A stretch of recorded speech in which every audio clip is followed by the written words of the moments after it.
සුදු මාතල ඇස්තර නන්දිලා ගෙදරේ.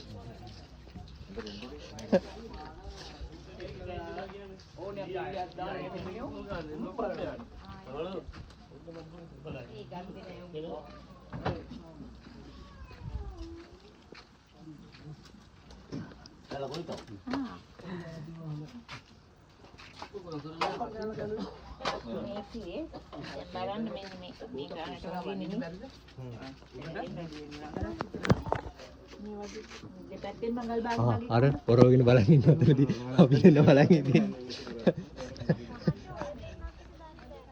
මොකද්ද? සිරුළුයි මේමයි කතා කර කර ඉඳි අයියෝ ඔරවන්නේ. ඉරිසියයිද? කාට ඉරිසියයි. අපි දෙන්න හොඳ මේ යාළු වුණාට පස්සේ අමාරු වෙන්නේ යාට. අමාරු. එයාට ඒක දෙන්නේ. මට ඕනේ ඔයාලා දෙන්න මනිස්සා මරා ගන්න. මරා ගන්න. එල්ල කොහොමද කැමති ඒක දෙන්නේ. අහිංසක අපිට තමයි කියලා ඉන්නන් තියෙන්නේ. කියලා එන්නේ. මේක කාටද බං? මේක